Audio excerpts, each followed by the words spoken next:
Carácter conservativo de la fuerza eléctrica. El año pasado clasificamos a las fuerzas en conservativas y no conservativas, dependiendo si su trabajo dependía justamente o no de la trayectoria que seguía el cuerpo. La fuerza eléctrica es una fuerza conservativa. Su trabajo no depende de la trayectoria, o lo que es lo mismo, en una trayectoria cerrada su trabajo es cero. Habíamos quedado que la diferencia de potenciales entre A y B era lo opuesto de la circulación de campo eléctrico a lo largo de una trayectoria que una A con B. Si la trayectoria es cerrada, la diferencia de potenciales entre A y B es cero, porque A y B serían el mismo punto. Así que la circulación a lo largo de una trayectoria cerrada siempre vale cero. Vamos a hacer un análisis energético. Cuando una fuerza es conservativa, su trabajo se asocia con la variación de una energía potencial. En quinto año, recuerden, vimos que el trabajo del peso, que era una fuerza conservativa, era el opuesto de la variación de una energía potencial, que era la energía potencial gravitatoria. Y en el caso de la fuerza elástica, que también era una fuerza conservativa, su trabajo era el opuesto de la variación de otra energía potencial, que era la energía potencial elástica. El trabajo que realiza la fuerza eléctrica entre un punto A y un punto B es igual al opuesto de la variación de una energía potencial que llamamos energía potencial eléctrica. ¿Qué sucede si en nuestro ejemplo la fuerza eléctrica fuera la fuerza neta? Entonces recordemos también que el trabajo neto era la variación de energía cinética. Eso significaría que la variación de energía cinética sería el opuesto de la variación de energía potencial eléctrica. Vamos a resolver juntos el problema muestra que está en el libro llamado Trabajo y Energía. Tenemos un protón que se libera dentro de un campo eléctrico uniforme de módulo 4,0 por 10 a la 3 newton por coulomb. Primer pregunta: ¿en qué sentido se moverá el protón? Luego, determinar el trabajo que realiza la fuerza eléctrica sobre ese protón cuando se desplaza 5,0 centímetros. También vamos a determinar la velocidad del protón luego de recorrer esos 5,0 centímetros y resolver nuevamente las partes anteriores, suponiendo que la partícula que se libera es un electrón. ¿Cómo se resuelve? La fuerza eléctrica que actúa sobre esta partícula, que es positiva, tiene igual dirección y sentido que el campo eléctrico. Como el protón estaba inicialmente en reposo, y esta es la fuerza eléctrica que va a actuar sobre él, va a desplazarse hacia la derecha a favor del sentido del campo eléctrico. ¿Cómo vamos a calcular el trabajo que realiza la fuerza eléctrica? En este caso, como es una zona de campo eléctrico uniforme y esta fuerza eléctrica es constante, podemos usar la ecuación que nos permite hallar el trabajo como el producto entre lo que vale la fuerza eléctrica, el desplazamiento y el coseno del ángulo. En este caso, el ángulo es de 0 grados. ¿Cómo podemos calcular la fuerza eléctrica? Producto entre la carga del protón y el campo eléctrico. Así que la fuerza eléctrica la tenemos calculada acá, nos da 6,4 por 10 a la menos 16 newton, y vamos a calcular el trabajo de dicha fuerza multiplicando dicha fuerza por el desplazamiento en metros por coseno de 0, que es 1, y acá tenemos el resultado del trabajo, que es positivo. En la siguiente parte hay que determinar la velocidad del protón después de recorrer 5 centímetros. Podemos considerar que el trabajo neto es la variación de energía cinética y que el trabajo que calculamos, que es de la fuerza eléctrica, es el trabajo neto, porque la otra única fuerza que podría estar actuando sobre el protón es su peso, que queda despreciada si la comparamos con la fuerza eléctrica.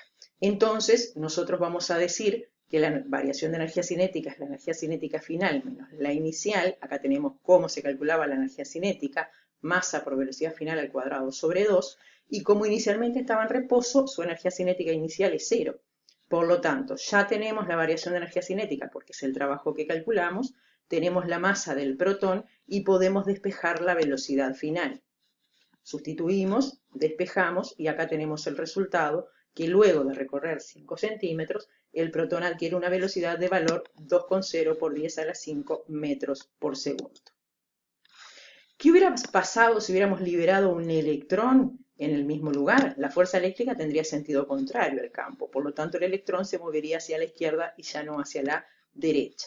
El módulo de la fuerza eléctrica sobre el electrón es el mismo que en el protón, porque la carga eléctrica en valor absoluto es la misma. Por lo tanto, su trabajo va a seguir siendo el mismo valor.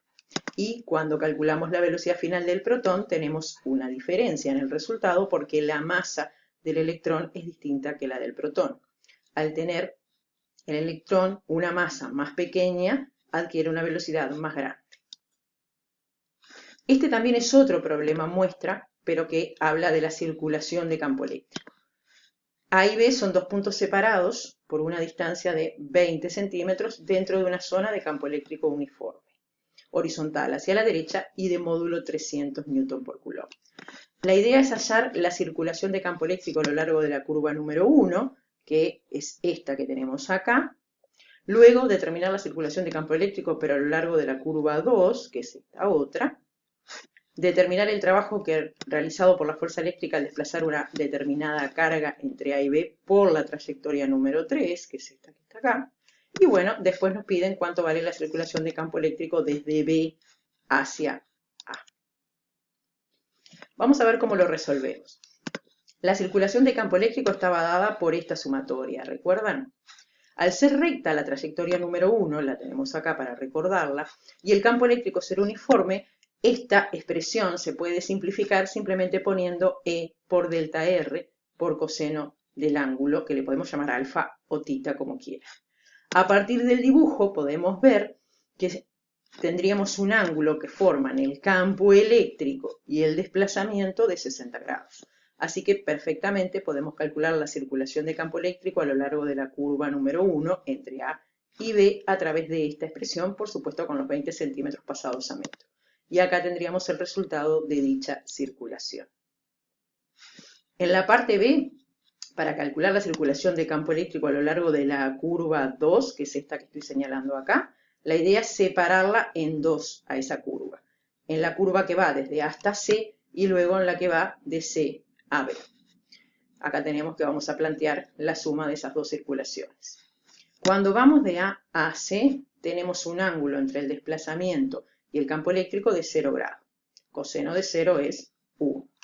Y el desplazamiento sería el cateto que une A con C. El cateto me refiero dentro de este triángulo rectángulo que tenemos en la figura. Nosotros tenemos este ángulo de 60 grados y tenemos la hipotenusa. Por lo tanto, perfectamente podemos calcular este desplazamiento. Acá lo tenemos. Delta X puede ser calculado como delta R por coseno de 60. Podemos sustituir entonces en la expresión y podemos calcular la circulación de campo eléctrico a lo largo de esta parte de la trayectoria 2, la que une A con C. ¿Qué sucede en la trayectoria que va de C a B? En la trayectoria que va de C a B, el desplazamiento, que sería este llamado delta I en la figura, y el campo eléctrico forman 90 grados. Por lo tanto, no hay circulación de campo eléctrico a lo largo de la trayectoria que une C con B. Por lo tanto, la circulación que calculamos entre A y C ya es la circulación de campo eléctrico a lo largo de toda la trayectoria número 2. Observemos que el resultado obtenido por la circulación a lo largo de la curva 1, que era ir directo entre A y B, y a lo largo de la curva 2, que era ir por este camino un poco más largo, nos queda lo mismo. Este resultado refleja el hecho de que el campo eléctrico es conservativo, porque el trabajo de la fuerza eléctrica nos dio que está asociado, ¿verdad?, a la circulación, nos da lo mismo por un camino que por otro. ¿Qué pasaba en la parte C? La idea era ir por la trayectoria número 3. Como quedamos en que la circulación de campo eléctrico no depende de la curva elegida, ir por la trayectoria 1 o por la 2 o por la 3 daría lo mismo. Por lo tanto, esta tercera circulación ya sabemos que nos va a dar 30 Nm por Coulomb. Recuerden que esto podemos poner Joule si queremos, ¿verdad? El trabajo realizado por la fuerza eléctrica es el producto entre la carga y la circulación. Por lo tanto, podemos calcular el trabajo que nos da 1,2 por 10 a la menos 4 Joule. Después, la parte D, tenemos que la circulación de campo eléctrico para ir desde B hasta A es la opuesta que para ir desde A hasta B. Entonces, en ese caso, lo que cambia respecto a la circulación previamente calculada es el ángulo formado entre el campo eléctrico y el desplazamiento, que si vamos de B hasta A, ese vector desplazamiento y el campo eléctrico formarían 120 grados. Como coseno de 120 grados nos da menos 0,50, hacemos el cálculo y tenemos una circulación entre B y A que nos da lo opuesto del resultado de hoy, o sea, menos 30 Nm por Coulomb.